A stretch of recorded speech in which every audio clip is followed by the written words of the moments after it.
This episode of Unsolved is a little unusual, a little different. There's moments when there's no narration to give you a little time to think.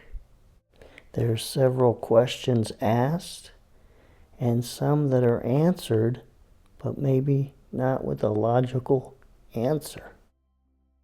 So it's time for you to think through each Ramsey suspect and make your own conclusion. And there's 3 audio clips of an interview that John Ramsey has recently given.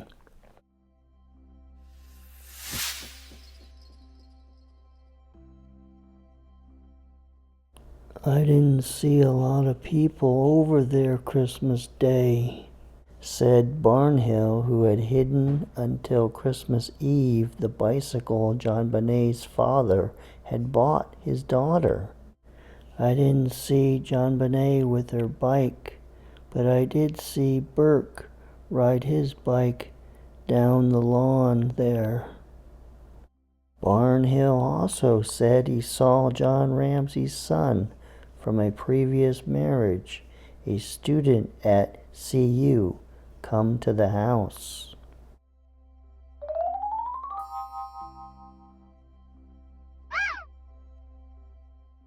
The suitcase with the Dr. Seuss book. Who could serve JonBenet pineapple late that night? Who would write a ransom note and not remove the body from the house? Who was truly from the South? Who would know John Ramsey's work bonus amount? Who would know the movie Speed phrase, "Don't try to grow a brain"?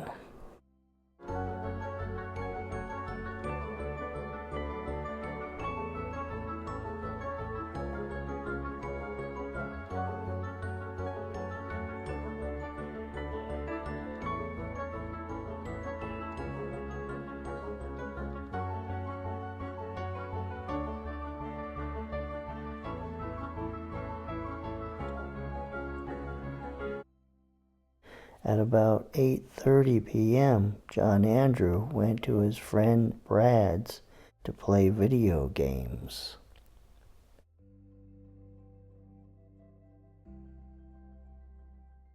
After an hour, they left to catch a 10:30 show at the Town and Country movie theaters with another friend, Chris Stanley.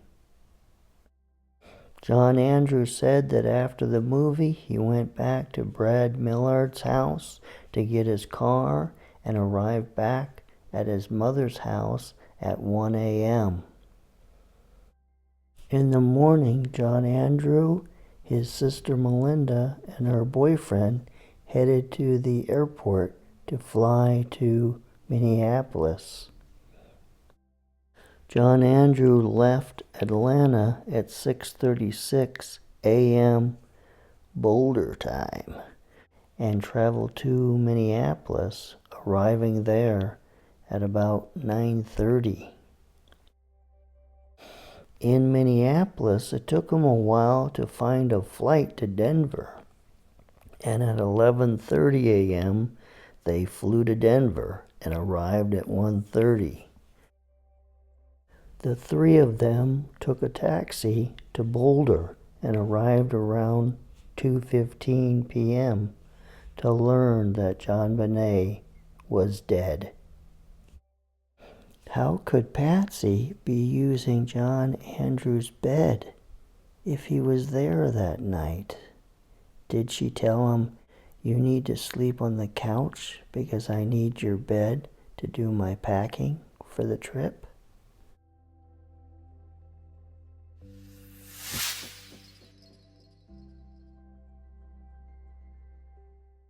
It was how long after you put JonBenet to bed did you then retire for the evening?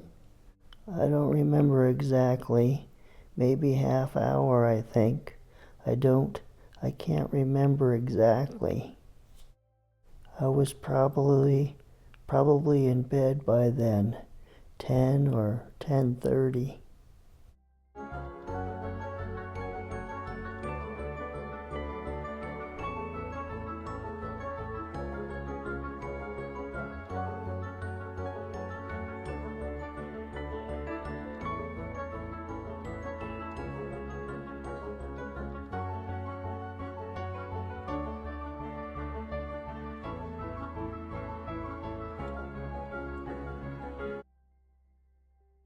Do you remember what you wore that morning? Black velvet pants and my red sweater. Slowly, the normal routine for an early morning flight comes into focus. Take a shower, get dressed, get going. I swing out of bed and abruptly remember that my shower is still broken. My shower is still broken. Don't need one this morning, I think to myself. Just put my clothes on and, of course, my makeup. What's this? I wonder. I turn around to look at 3 pieces of paper on a step near the bottom. I bend over. Must be a note from the cleaning lady, Linda, I think. Probably reminding me that she needs to borrow $2,500. You pick up the note and start to read it? Well, I don't remember if I picked it or just leaned over and read it. I can't remember. I don't think I picked it up because I remember just then bounding up the stairs toward her room. CSI found 5 fingerprints matching Patsy on her notebook. Listen to what John Ramsey said about those fingerprints. On Patsy's notebook in the home? Well, who knows? I mean, it was pad paper. Uh, you know, I Fingerprints on that notebook? don't know about fingerprints. They did find an unidentified palm print. The ransom note on the left. Don't try to grow a brain, John. Don't underestimate us, John. It is up to you now, John. And then on the right, Patsy's handwriting sample. And so you can compare the word John in each document. Do they look the same to you? Did Patsy wrap JonBenet's dead body in a white blanket with her Barbie nightgown and place her in the wine cellar and close the door and latch it?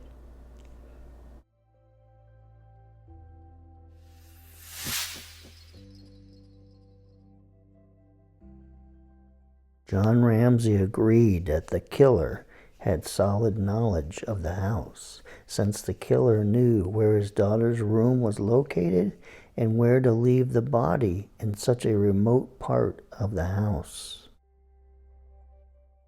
Both parents said they believe their daughter is in a better place now. She will never have to know the loss of a child or cancer or of a death, said the mother. The father added, sooner or later, everyone has to carry a heavy burden in life. JonBenet will never have to carry that burden because we killed her. What was the whole thing with the pineapple? So there was that theory of the pineapple, right? She had pineapple in her belly. So when did she eat that pineapple? Well, there was a fibery substance. And this was reported in the autopsy. I learned this much later. It'd be difficult for me to talk about this if it hadn't been 30 years. I'm able to look at it a little more clinically. A pineapple-like substance, a fibery substance, was found in her lower intestine. And there was a bowl of pineapple on the kitchen table. And police said, well, did you feed JonBenet pineapple? I said, no, she was asleep when we got home and they took her. bed. And so they thought I was lying and that we'd done something nefarious and telling the truth. That was the truth. And so whether it was pineapple or not, it wasn't defined as pineapple in the autopsy. It was defined on a fibery substance like pineapple.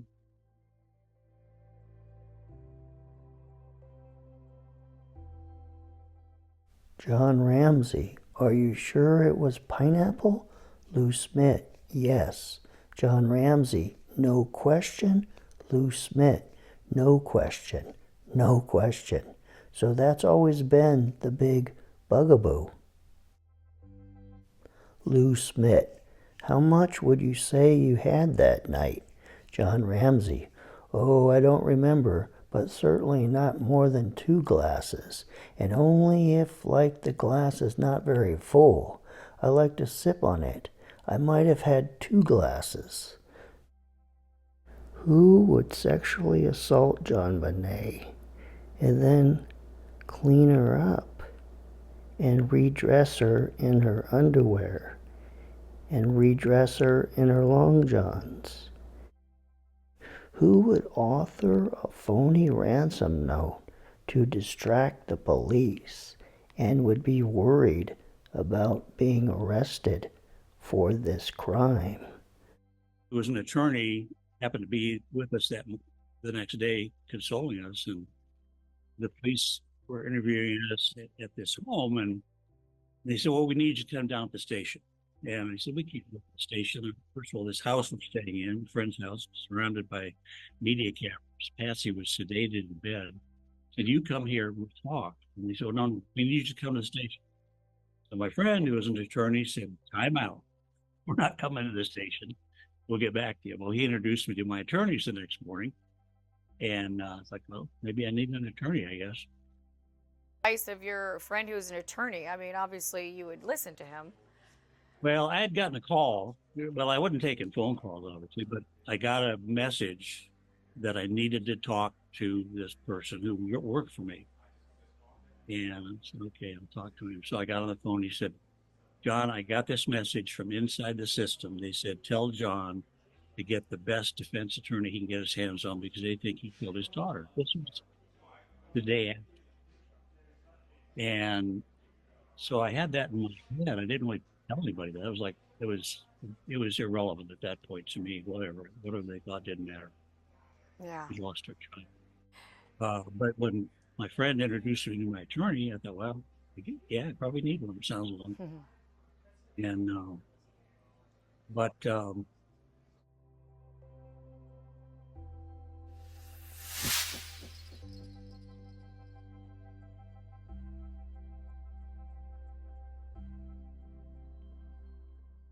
the pathologist wrote, this encompasses an area measuring approximately 7 by 4 inches.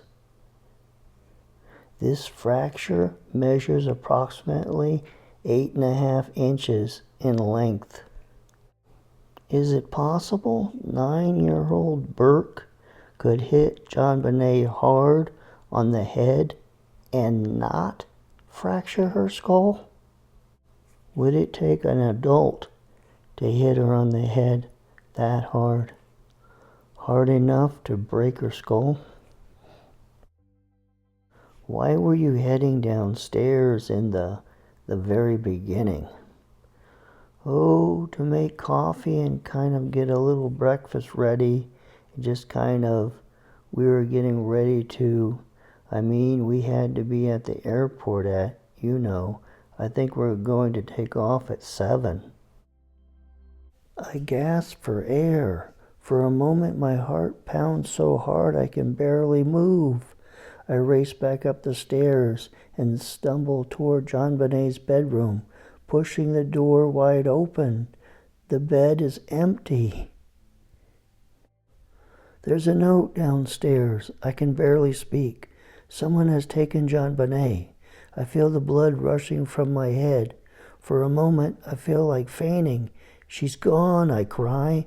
JonBenet is gone. My stomach wrenches. Burke, what was going through your mind at that time? I was trying to think of what might have happened. So I thought maybe I'm wrong, or maybe my dad's wallet or something, credit cards. But then I thought it was a little overacting for something getting stolen. So you thought it was something more than a possession. So what went through your mind then? Then I thought maybe JonBenet was missing. But that's not that likely. I mean, what are the chances of that happening? Could you hear them talking? I just remember a small part when they were downstairs and my mom went downstairs. My mom was really nervous and my dad was trying to calm her down, and my parents called the police. Did you see that? No, I just heard it downstairs.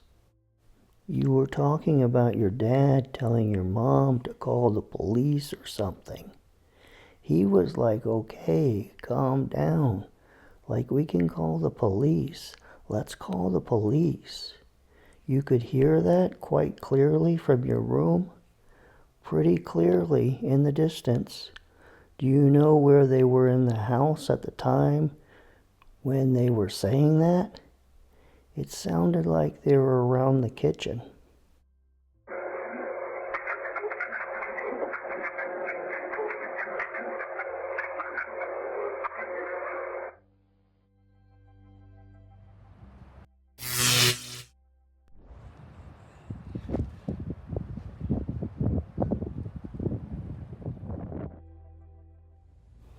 Well, this ends this episode of Unsolved, and I'll see you the next time.